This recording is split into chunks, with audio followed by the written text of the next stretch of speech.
ओम नमः शिवाय नमः शिवाय गणपति पार्वती कार्तिक महादेव नमस्ते नमो। दोस्तों, आज प्रातःकाल ब्रह्म मुहूर्त के पूजन के बाद आपसे फिर से चर्चा करने का मौका मिला प्रभु के आशीर्वाद, शिव जी के आशीर्वाद से। दोस्तों, हम नए नए टॉपिक पे सुबह बात करते हैं ब्रह्म मुहूर्त के टाइम। मुझे आज एक थोड़ा विचार आ रहा है कि एक बिटिया हमारी बहन जो एक कटनी वाला मामला था, वो इंदौर से चली थी और घर नहीं पहुंची।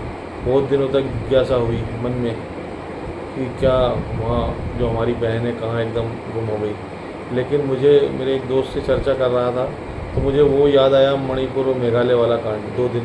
2 से 3 दिन पहले मुझे ऐसा लगा कि कहीं उस तरह की कोई ऐसी घटना तो नहीं है, हत्या तो नहीं। ऐसा लगा कि वो प्लानिंग से कुछ ऐसा किया जा रहा है। वो भी कहीं उनको ऐसा लगा होगा तो उन्होंने किया, जबकि इतनी पढ़ी लिखी हैं, इतनी समझदार हैं। मुझे ये सोचने में मजबूर होना पड़ता है कि हमारी बेटी बहनें पे लोग जो टिप्पणी करते हैं, दूसरे जो अपने आप को मठाधीश समझते हैं माँ बहनों पर, वो इसलिए टिप्पणी कर पाते हैं कि ये सब जो हरकतें हो रही हैं उसकी वजह से, क्योंकि हम लोग भी माँ बहनें भी कहीं ना कहीं इसके लिए जवाबदार हैं। ऐसी चीज़ क्या करने की ज़रूरत है कि समाज में हम लोगों के लिए गलत मैसेज जाए? हम ऐसा क्यों निर्णय लेते हैं? अगर हमें कोई दिक्कत है, परेशानी है तो परिवार से बोलें। हर समस्या का हल है, प्रभु शिव के पास हर समस्या का हल है। भगवान शिव के पास आप बैठिए तो एक बार उनके सामने बैठिए तो आप उसका हर समस्या का हल होगा। मेरा कहने का मतलब है, बहन, आपने जो निर्णय लिया वो ऐसा निर्णय नहीं होना चाहिए था। उससे परिवार, समाज में, घर में सब दूर आपकी चर्चा है, पूरे देश में उस चीज़ को लेकर चर्चा हो रही है कि कितनी पढ़ी लिखी लड़की ऐसा कैसे कर सकती है। तो दोस्तों, महिलाओं पर टिप्पणी करने का ऐसे लोगों को मौका मिल जाता है।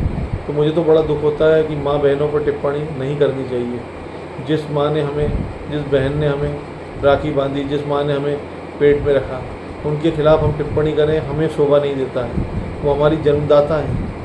तो ये सब चीज़ें ऐसे लोगों को मौका मिल जाता है दोस्तों। और मेरा तो आपसे निवेदन है कि माँ बहनों से कि कभी भी कोई ऐसा निर्णय आप कर रही हो तो सोच समझ के करिए। कभी ऐसा समाज को में जो लोग हैं वो ऐसा मौका मत दीजिए उनको कि वो ऐसी टिप्पणी कर पाएँ।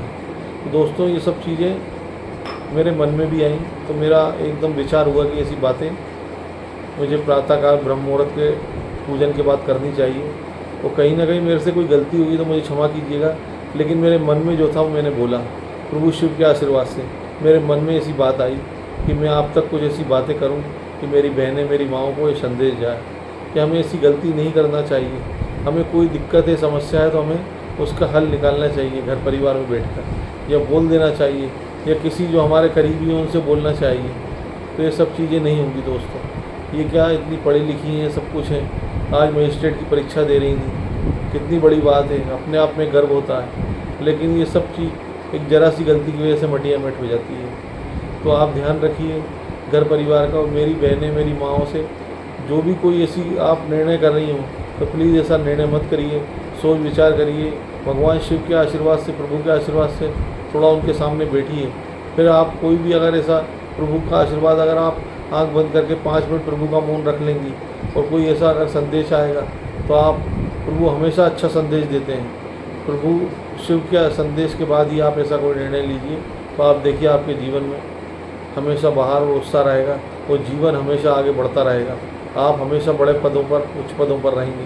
तो मेरे आपसे यही प्रार्थना है बहनों और माताओं से कि ऐसी कोई निर्णय मत कीजिए जो हमारे समाज में हम लोगों को कहीं ना कहीं एक नीचा दिखाए, जिससे कि हमें अपने आप में सोचने पर मजबूर होना पड़े। हमारी माँ बहनों का एक सम्मान है, जो हमारी माँ और हमारी बेटी हमारी जन्मदाता हैं, वही हमारे लिए सबसे पूजनीय है। तो मुझसे जो भी बन पड़ा, मैंने आपको जो संदेश दिया प्रभु शिव के आशीर्वाद से, वह ग्रहण करिए। और जाने अनजाने कोई गलती हुई हो तो मुझे क्षमा कीजिएगा। आपका ही पुत्र हूँ, आपका ही बेटा हूँ।